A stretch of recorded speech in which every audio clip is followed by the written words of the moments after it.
سورہ فاتحہ 3 دفعہ سورہ توحید پڑھ کر تمام مومنین مومنات مرحومین کے لیے، تمام علماء، تمام شہداء، خاص طور پر حالیہ دنوں میں جو منقبت خواہ فوت ہو گئے، حسنین حیدر، استاد شہید سبت جعفر اور شہید عارف حسینی کی روح کو پڑھ کر بخش۔ بسم اللہ الرحمن الرحیم۔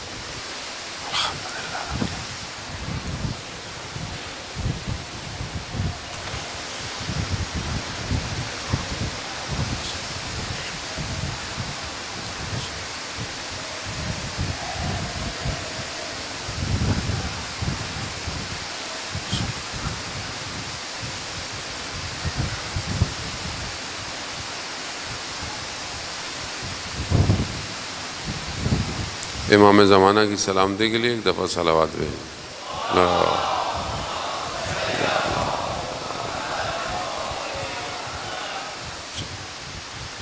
لا حول ولا قوة الا باللہ العلی العظیم۔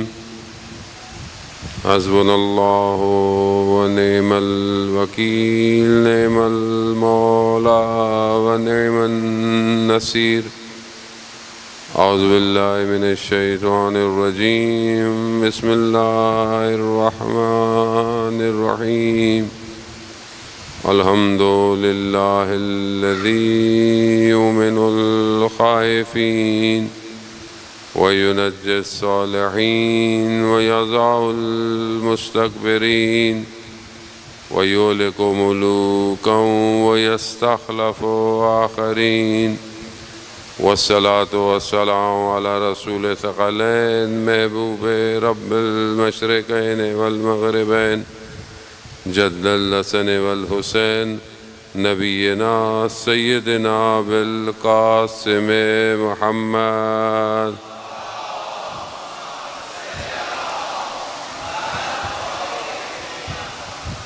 وعلى آلہ الطیبین الطاہرین المعصومین، لا سیما بقیت اللہ فی الارضین، روحی وارواحنا لتراب مقدم الفدا، ولعنت اللہ علی اعدائہم اجمعین۔ بسم اللہ الرحمن الرحیم۔ رب اشرح لی صدری ویسر لی امری واحلل عقدۃ من لسانی یفقہوا قولی۔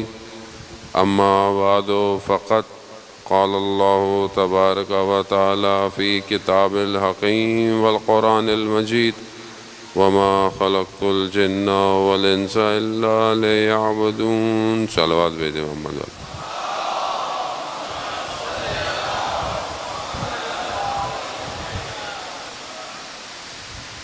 عزاداران محترم، ماہ ذی-الحجہ کی آخری ایام ہیں، گو کہ ظاہراً ماہ محرم الحرام کا چاند آج نظر نہیں آیا۔ کل شب پہلی ماہ محرم الحرام کی ہوگی، لیکن فرش اعضاء انسان اپنے دلوں کو آمادہ کرتا ہے اور گھر کو بھی آمادہ کرتا ہے۔ ماہ محرم الحرام کی گو کہ اسلامی مہینے کا پہلا سال ہے، لیکن مومنوں کے دلوں میں غم کو بھر دیتا ہے۔ اس چند دنوں میں کہ جو ہمیں خداوند متعال توفیق فرمائے اور توفیق عطا کرتا بھی ہے ہر سال، ہمیں ہر سال اپنے آپ کو یہ دیکھنا چاہیے کہ ہم ان چند دنوں میں کیا چیز حاصل کرنے آتے ہیں اور کیا حاصل کر کے یہاں سے اٹھ کے جاتے ہیں۔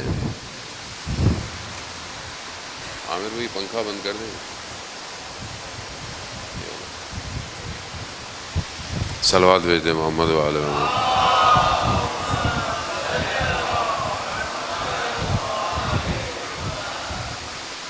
ماہ محرم الحرام میں خدا ہمیں یہ توفیق دیتا ہے کہ ہم اپنی محنت کے بغیر کسی ایک ایسے مقام پہ پہنچ جائیں کہ جہاں پر اللہ کے ولی پہنچے ہوئے ہوتے ہیں۔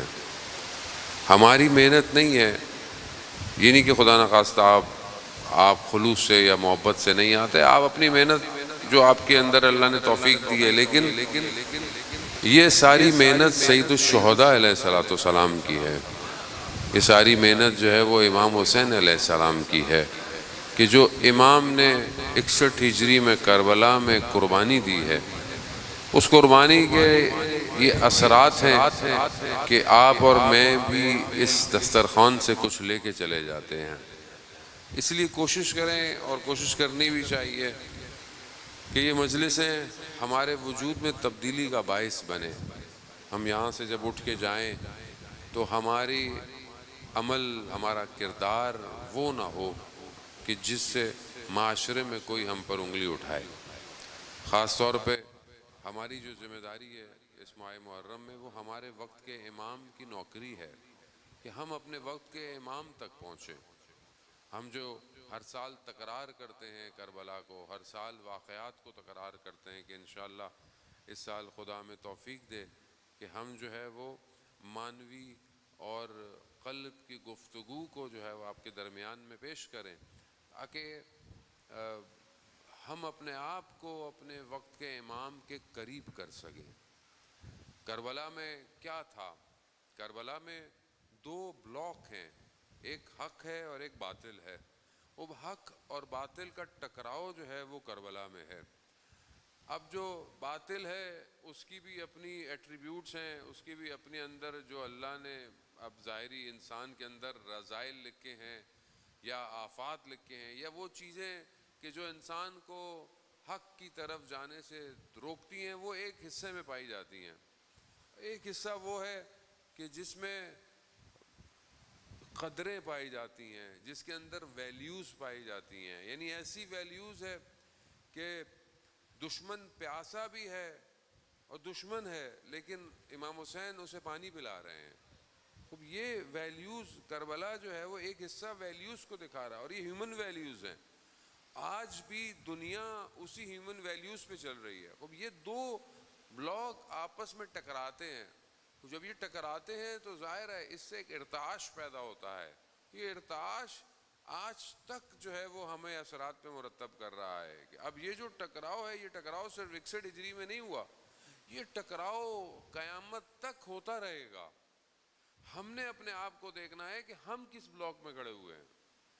یہ جو بار بار ہمیں تاکید کی گئی ہے، عزیزان محترم، ذکر تو ذکر ہے، آپ گھر میں بھی بیٹھ کے کر سکتے ہیں، آپ پورا سال کر سکتے ہیں، لیکن خاص طور پر ماہ محرم الحرام میں اتنا اہتمام کرنا اور مجالس کا انتقاد کرنا، اور اس کے بعد جلوس ہے، بہت ہی سارے پروگرام ہیں. کیوں ہیں؟ کیونکہ اس کے بہت سارے اہداف ہیں، اور بہت سارے لوگ اسی سے گھبراتے ہیں. دشمن اسی سے گھبراتا ہے کہ یہ لوگ جو ہے وہ اس مقصد کو پہچان نہ پائیں کہ جس مقصد کے لیے امام حسین علیہ الصلوۃ والسلام کربلا آئے تھے. تو بہت اللہم صلی علی محمد. تو ہمیں اس ماہ محرم میں ان ساری چیزوں کی طرف بہت متوجہ ہونا ہے. دیکھیں شور، اس پنکھے کو بند کر دیں، مجھے بہت ڈسٹرب کر رہا ہے. صلوات بھیج دیں محمد علیہ.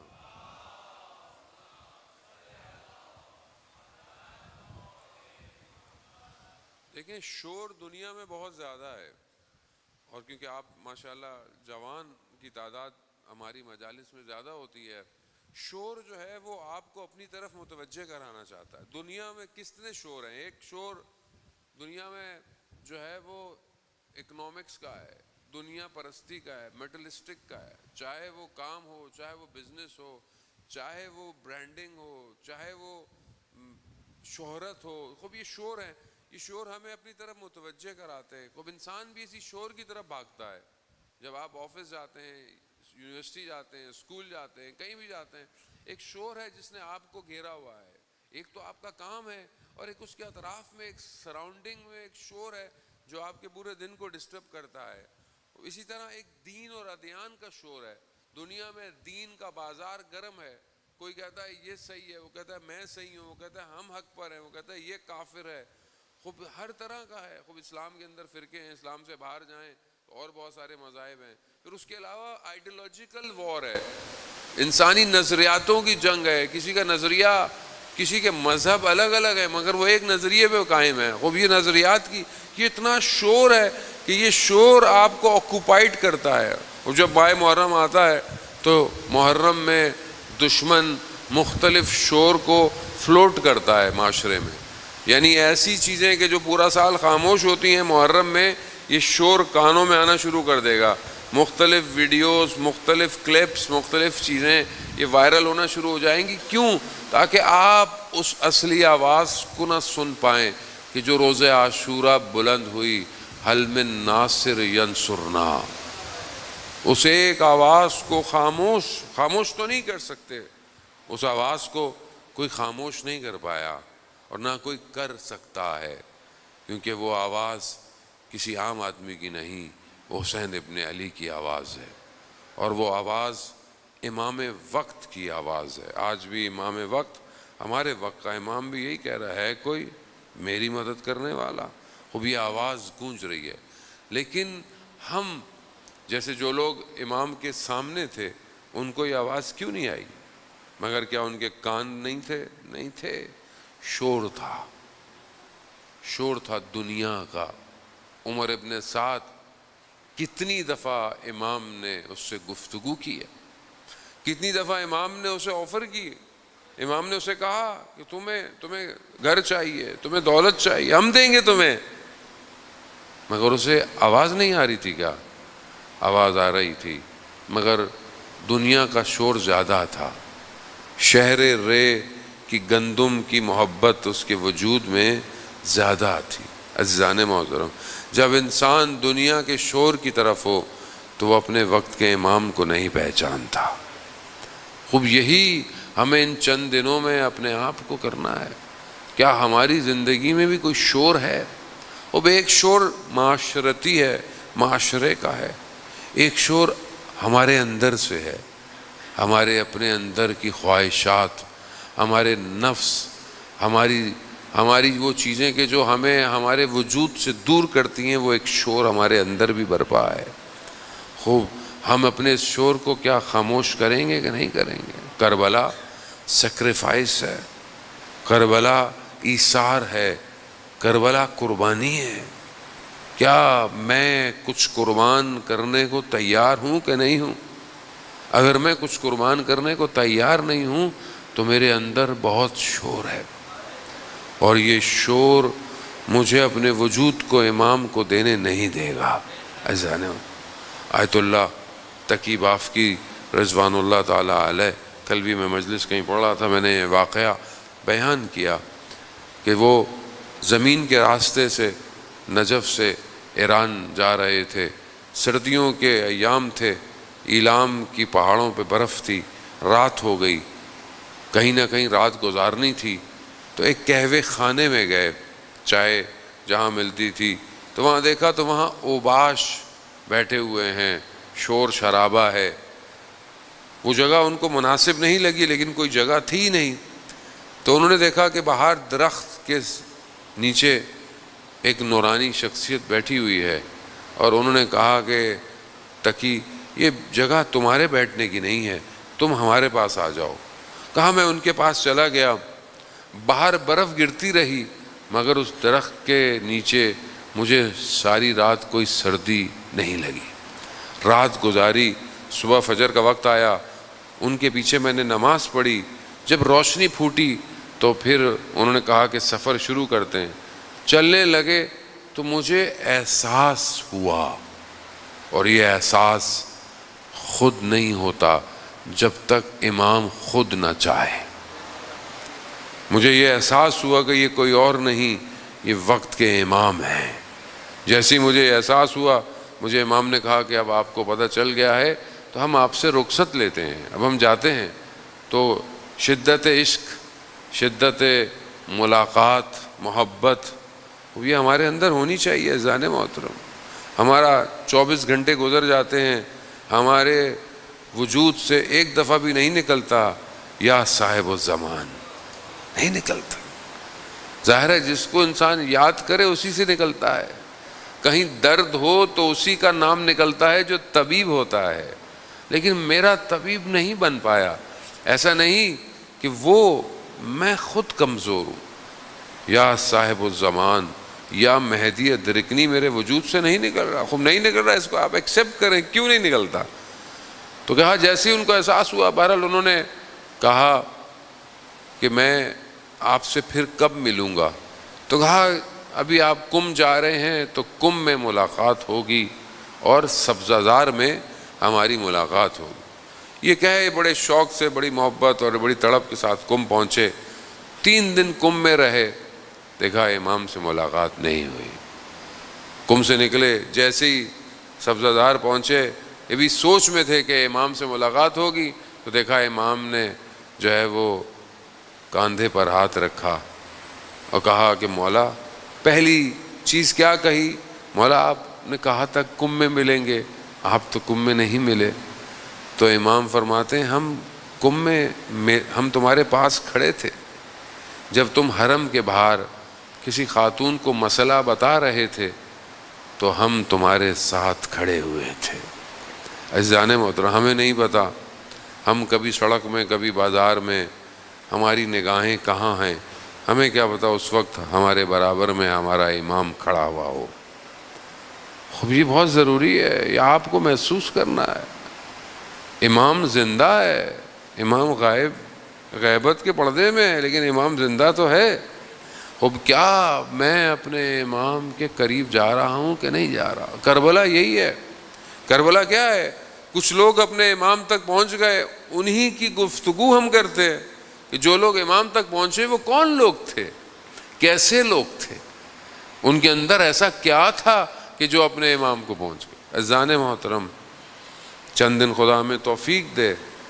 بہرحال میں آج تبرکاً، بہرحال کیونکہ وقت دیر بھی ہو گئی ہے اور بہرحال میری بھی طبیعت کو ناساز سی ہے، تبرکاً ایک جو آپ کی خدمت میں کہ جسے خدا کی محبت مل جائے وہ دنیا کی محبتوں کو بھول جاتا ہے، اور جو خدا کی محبت میں خدا کی طرف چلا جائے تو خود رسول خدا حضرت محمد مصطفیٰ صلی اللہ علیہ وسلم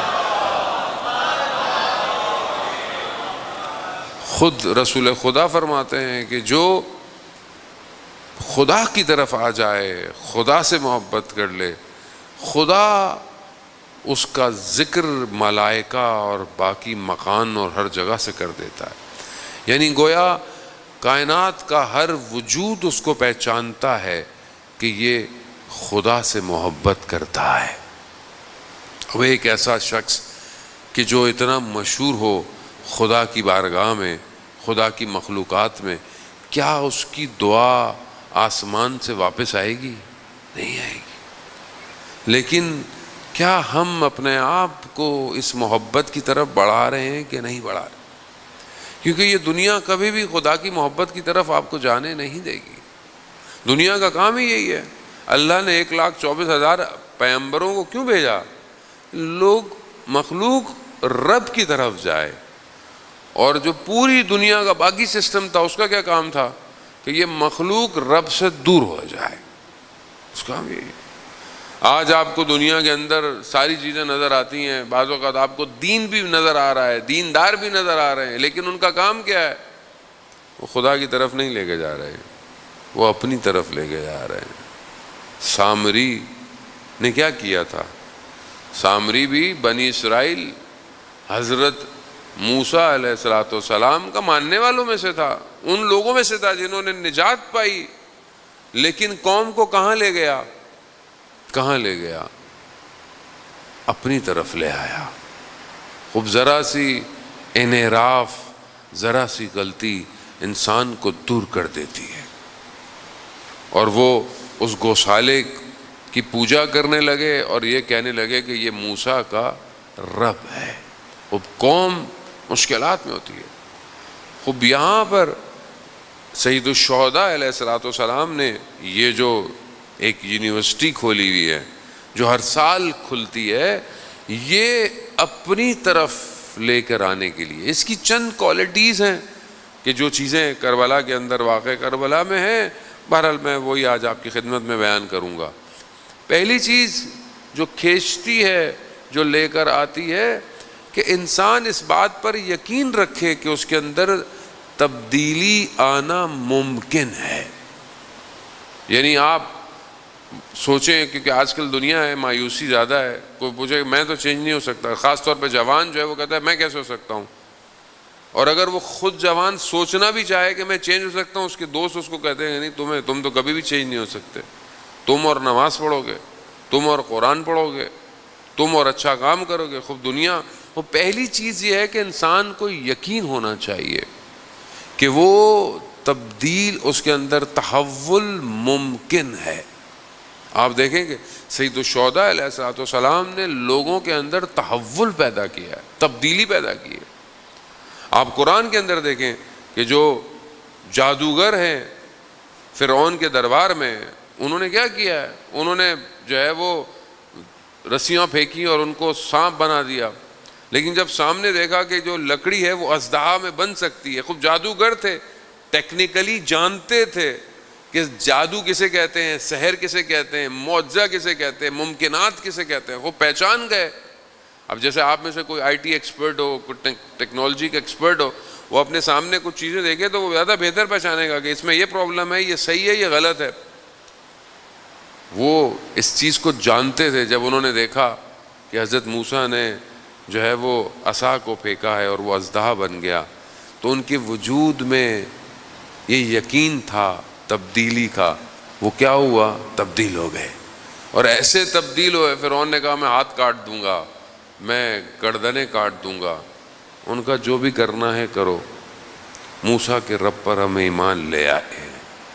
خوب یہ یقین ہونا، یعنی کوئی تصور کر سکتا ہے کہ فرعون کے ساحر موسیٰ کے رب کو مان لیں گے؟ نہیں، تبدیلی ممکن ہے. دوسری چیز کہ جب انسان تبدیل ہو رہا ہو یا اس کو تبدیل کرنا ہو تو اس کا طریقہ، اس کا راستہ، یہ بہت امپورٹنٹ ہے. کس طریقے سے جو ہے وہ تبدیل کیا جائے. آئیں حضرت موسیٰ ہی کا لے لیتے ہیں. جب حضرت موسیٰ فرعون کے پاس جا رہے ہیں تو قرآن نے حضرت موسیٰ کو کیا ڈائریکشنز دیے. مطلب آپ کے سامنے فرعون جیسی شخصیت ہو جس نے ظلم کیا، بنی اسرائیل کو شکنجے میں رکھا، حضرت موسیٰ کو کتنی تکلیف ہوئی، ان کو نکلنا پڑ گیا. اس کے بعد اب آپ جا رہے ہیں، آپ خدا کے نمائندے بھی ہیں، پاورفل بھی ہیں، سب کچھ ہے، تب آپ کیسے جائیں گے؟ ہم میں سے اگر کسی کو موقع مل جائے کہ کسی کو صحیح کرنا ہے، کیسے جائیں گے ہم؟ مگر قرآن حضرت موسیٰ سے کیا کہہ رہا ہے کہ جب موسیٰ کے پاس جانا تو قول لعین، یعنی آرام سے گفتگو کرنا. یعنی خدا فرعون کو بھی موقع دینا چاہتا ہے. طریقہ ہے. ہمارا طریقہ کیا ہے؟ ہماری گفتگو کیسی ہے؟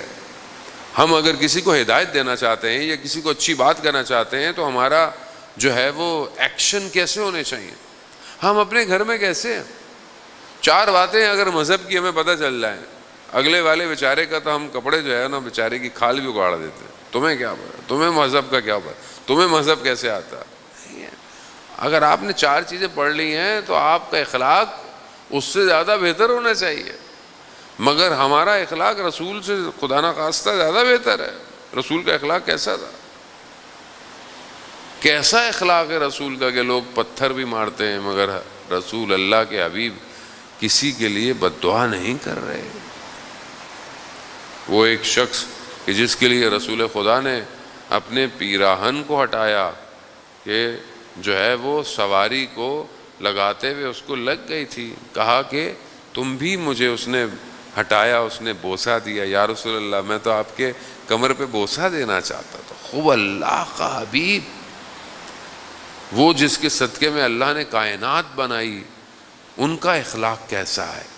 ہمارا اخلاق کیسا ہونا چاہیے؟ ہمارا اخلاق گھر میں کیسا ہونا چاہیے؟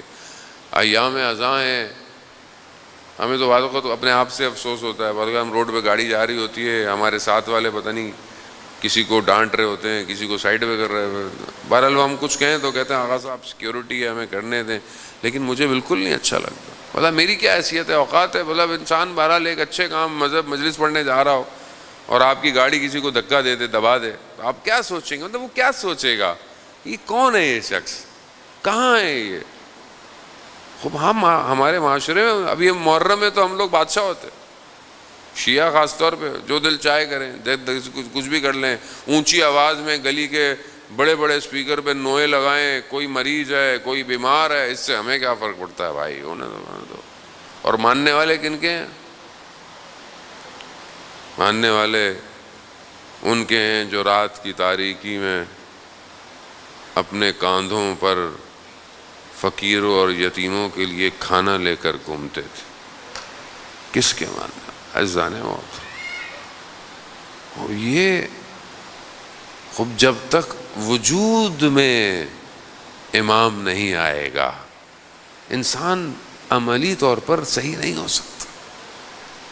خب یہاں بہت ضروری ہے کہ خب طریقہ بیان، دیکھیں ماہ محرم ہے، صرف میری ذمہ داری نہیں ہے کہ میں آپ کو چند باتیں بتاؤں، آپ کی ذمہ داری ہے، آپ جہاں جاب کرتے ہیں، اسکول میں جاتے ہیں، محلے میں، گلی میں، آپ امام حسین کے ایمبیسیڈر ہیں، آپ کا طریقہ امام حسین کے قیام کو بیان کرے، آپ اپنے کردار کو، اپنے طریقوں کو، کیا طریقہ، آج دنیا دیکھیں، دنیا جو ہے وہ اسی طریقے سے انڈرسٹینڈ کرتی ہے، سوشل میڈیا کا دور ہے، اس میں آپ کو ویسا کرنا ہے۔ آپ کسی نان مسلم کنٹری میں آپ وہاں کیسے بتائیں گے امام حسین کون ہے؟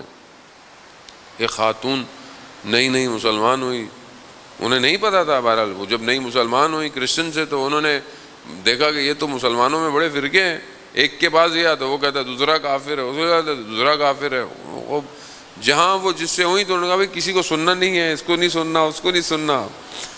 بہرحال انٹرنیٹ کا دور ہے، یوٹیوب وہ دیکھ رہی تھی، انہوں نے دیکھا کہ ایک کوئی ہمارا کوئی اسکالر بیان کر رہا تھا، تو اس نے دیکھا کہ اتنی اچھی گفتگو رسول کی ازواج پر میں نے پہلے سنی نہیں۔ وہ جب دیکھی تو گفتگو کے آخر میں وہ خاتون کہتی ہے میں نے سنا کہ اس اسپیکر نے ایک نام لیا اور سب رونے لگ گئے۔ یہ کون ہے کہ جس کے نام لینے سے سب گریہ کر رہے ہیں؟ ایک نام حسین۔ اس نے ریسرچ کی، عزیزان محترم، خوب ان الحسین مصباح الہدیٰ و سفینۃ النجات، بے شک امام حسین کیا ہے؟ ہدایت کا چراغ ہے، نجات کی کشتی ہے۔ خوب جو خود پہنچ جائے، امام حسین خود لے جائیں گے۔ امام حسین اتنے کریم ہیں عزیزان محترم، امام حسین خود دلوں کا شکار کرتے ہیں، خود دلوں کا شکار۔ آپ کے سامنے حبیب ابن مظاہر کو کیسا خط لکھا ہے انہوں نے، حبیب ابن مظاہر کو خط کیسا لکھا کہ سلام و فقی مخاطب کیا، کہا کہ ہم کربلا پہنچ گئے ہیں، اگر تم روز قیامت میں رسول کی شفاعت چاہتے ہو تو ہم سے آ کے مل جاؤ۔ شکار کیا، شکار۔ جیسے ہی حبیب کے وجود میں یہ پیغام پہنچا، حبیب خاموش نہیں بیٹھے، حبیب کے وجود میں عشق کی آتش بھڑک گئی۔ کہتے ہیں بازار گئے، ایام میں آگے آپ مصائب سنتے رہیں گے۔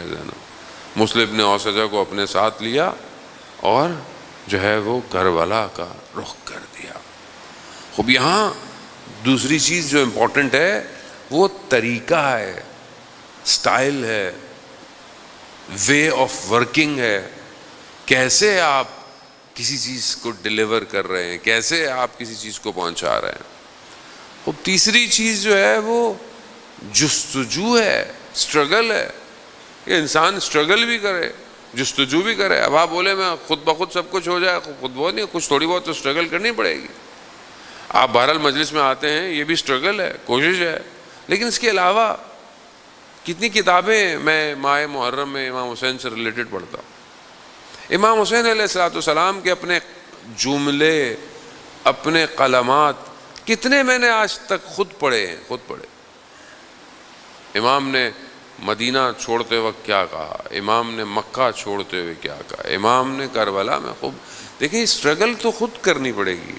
ایک 10 دن کے لیے یا بہرحال ہمارے یہاں ماشاءاللہ 2 مہینے 8-10 دن ہوتی ہے، ہماری بھی کوتاہی ہے، میں تو اپنی بھی ہماری بھی غلطی ہے، ہم بھی بہت باتیں جو آپ کو بتانی چاہیے نہیں بتاتے، ہم بھی وقت آپ کا معذرت کے ساتھ میں اپنی بات کروں گا وقت ضائع کرتے ہیں، جبکہ آپ کا وقت بڑا قیمتی ہوتا ہے۔ اب یہاں مجھے خود سٹرگل کرنی ہے اپنی لائف میں. مولا امیر سے مجھے محبت ہے، ہونی چاہیے، لیکن کتنا میں نے قال امیر المومنین پڑھا، کتنا میں نے قال امیر المومنین سنا، بہت ضروری ہے. خوب نہج و بلاغہ کے خطبے، خوب یہ انسان جب تک وجود سے نہیں ہوگا اس کے لیے دنیا چینج نہیں ہونے والی، دنیا ویسی رہے گی جیسی ہے. جب تک آپ ان کلمات کو نہیں سنیں گے یہ آپ کو تبدیل نہیں کر سکتے. خوب یہاں خود سٹرگل کرنی ہے. باقی انسان کے اندر بصیرت ہونی چاہیے، انسان کو پتا ہو کہ حق اور باطل کے درمیان میں تھن لیئر کیا ہے، آج دشمن کون ہے، آج دشمن شناسی کیا ہے، آج ہائبرڈ وار کسے کہتے ہیں، آج ٹیکنیکل وار دنیا میں لڑی جا رہی ہے، وہ کیا ہے، کیسے ہے. خوب ظاہر ہے یعنی آپ امام حسین کی مجلس میں آئیں اور وقت کے یزید کے بارے میں آپ کو نہ پتا ہو، اس کی اسٹریٹجیز نہ پتا ہو، اس کی پلاننگ نہ پتا ہو، وہ کس طرح دنیا میں کام کر رہا ہے خوب نہ پتا ہو، اس کا مطلب پھر تو بس آپ آئے ہیں، بس ایک رسمی طریقے سے آئے ہیں اور بس واپس باہر چلے جائیں. بس لوگ پہلے بھی آتے تھے، امام حسین پر تو گریہ کرنے والی بڑی قومیں تھیں، مگر امام حسین کا ساتھ دینے والا ہر کوئی نہیں تھا. وہ پانچویں چیز کہ انسان جب تبدیل ہونا چاہ رہا ہو تو اس کا کوئی نہ کوئی رہبر ہونا چاہیے، لیڈر ہونا چاہیے. امام حسین خود اس کاروان کے سالار ہیں، لیڈر ہیں. عزیزان محترم، وہ خود انسان آئے اور اپنی آگے کی طرف بڑھے. بہرحال یہ مقدماتی سی گفتگو آپ عزیزان محترم کے بہرحال معطر کرنے کے لیے کہ ہم اپنے وجود کو پاک کریں. سید الشہداء علیہ الصلوۃ والسلام کے اندر جو خاصیت تھی وہ یہ تھی کہ 72 لوگ تھے، 72,000 نہیں تھے، تھوڑے تھے مگر ایسے تھے کہ آج تک روشن ہیں، آج تک چمک رہے ہیں. دنیا کی حکومتیں، دشمنوں کے قلم، کتابیں، لوگوں کی گفتگویں، جلسے، تقریریں امام حسین کے اصحاب کو مٹا نہیں پائے، اور کوئی نہیں مٹا سکتا، کیونکہ یہ صرف اس عالم میں نہیں ہے بلکہ ہر عالم میں روشن ہے. امام حسین علیہ الصلوۃ والسلام رحمت واسع ہے، اتنی بڑی رحمت ہے کہ کسی آیت اللہ عظمہ بہجت فرماتے ہیں اپنی کتاب رحمت واسع میں کہ ہمارا ایک دوست تھا، میں اس کو اکثر دیکھتا تھا کہ وہ سید الشہداء کے حرم میں آتا تھا اور امام کو قسمیں دیتا تھا. ایک دن میں نے اسے روک لیا کہ تم امام کو قسم دے کے کیا مانگتے ہو؟ اللہ اکبر. کہا میں امام کو کہتا ہوں امام آپ کو آپ کی قسم، کیونکہ امام اتنے رؤوف ہیں. تو وہ شخص کہتا ہے کہ میں امام کو کہتا ہے مولا آپ کو آپ کی قسم، آپ نے اپنے بیٹوں کے قاتلوں کو معاف نہیں کرنا. امام اتنا رؤوف ہے. اس دن کے بعد آیت اللہ عظمہ بہجت کہتے ہیں کہ میں نے بھی پھر یہی کہا کہ مولا آپ کو آپ کی قسم اپنے بیٹوں کے قاتلوں کو معاف مت کیجیے گا. عزاداران محترم، حسین بہت کریم ہے. میں آپ کچھ بھی نہیں کرتے اور آپ یقین کریں ہمارے لیے جنت کے دروازے کھل جاتے ہیں. یہ ایک ایسا دسترخوان آتا ہے، ایک چھٹے معصوم سے روایت ہے، اگر تمہاری آنکھ میں قطرہ بھی آنسو آ جائے، قطرے کا بھی قطرہ، تو جہنم کی آتش سے نجات پاؤ گے. کیا ہے ایسا؟ آخر امام حسین علیہ الصلوۃ والسلام نے ایسا کیا کیا؟ بس عزاداران محترم پہلی شب ہے اور بہرحال حسب معمول کہیں پر مختلف مصائب پڑے جاتے ہیں، لیکن آئے ہم متصل ہوتے ہیں پہلے شہید سے جو اس راستے کا پہلا شہید. کوفہ والوں نے 12,000 18,000 خط لکھے. امام نے دیکھا کہ اتنے لوگ بلا رہے ہیں، امام نے اپنے جانے سے پہلے اپنے نمائندے کو بھیجا اور امام کا نمائندہ کون ہے؟ مسلم ابن عقیل، جو خود امام کی عقل ہوتا ہے۔ امام کا نمائندہ امام کی عقل ہوتا ہے۔ مسلم گئے، مسلم نے گفتگو، ملاقاتیں کی آپ کے سامنے۔ کچھ لوگ مسلم کو بھی کہنے لگے کہ اگر امام خود آئیں گے تو پھر ہم امام کا ساتھ دیں گے۔ خدا نہ خواستہ آج ہم بھی ایسے ہی تو نہیں ہیں کہ بعض اوقات ہم کہتے ہیں جب امام آئیں گے خود حالات بہتر ہو جائیں گے۔ نہیں عزیزان محترم، آپ سچویشن کو اس قابل کریں گے تو امام آئیں گے۔ کوفہ والوں نے کیا کیا؟ کوفہ والوں نے حضرت مسلم کو تنہا چھوڑ دیا۔ حضرت مسلم ہانی ابن عروہ کے گھر میں گئے، ان کے ہاں پناہ دی، لیکن بہرحال اس کو بھی کسی طریقے سے جو ہے وہ ابن زیاد لعین نے بلایا، اور ابن زیاد لعین نے جو ٹیکنیک، کی وقت نہیں ہے میرے پاس کہ میں بہرحال اس پہ گفتگو کروں کہ کس طریقے سے معاشرے میں، اس معاشرے میں کہ جہاں سے لوگوں نے امام کو خط لکھے تھے، جہاں پر دن کی نماز میں ہزاروں کی تعداد ہے مسلم کے پیچھے، مغرب کی نماز میں مسلم تنہا کھڑا ہوا ہے۔ وہ کیا کیا ہے ایسا؟ وہ یہ ساری چیزیں سمجھنے کی ضرورت ہے جان محترم۔ تاریخ عبرت کے لیے ہے کہ مسلم ابن عقیل تنہا رہ گئے۔ رات کی تاریکی، مسلم کوفہ کی گلی میں ایک دیوار سے سہارا لیے کھڑے ہیں۔ خاتون گھر سے باہر نکلتی ہے، کیا دیکھتی ہے کہ کوئی کھڑا ہے۔ کہتی تمہیں نہیں پتا کوفہ کے حالات؟ یہاں کیوں کھڑے ہو؟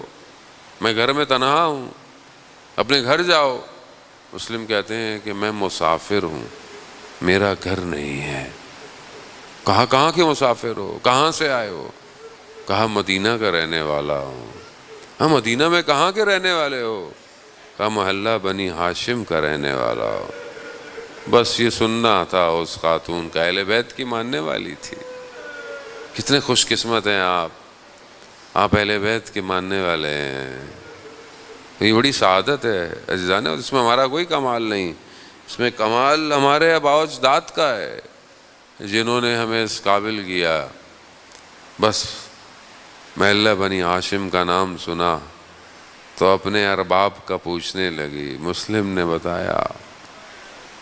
جب یہ سنا تو حضرت مسلم کو اپنے گھر لے آئی اور رات کی پناہ میں اجازت دی، مگر اسی کا اپنا داماد غالباً جب آیا اور اس نے دیکھا کہ کوئی ہے اور کمروں میں، دیکھا تو مسلم عبادت میں مشغول ہیں، اور اس نے مخبری کی اور دوسرے دن حضرت مسلم کو گھیر لیا۔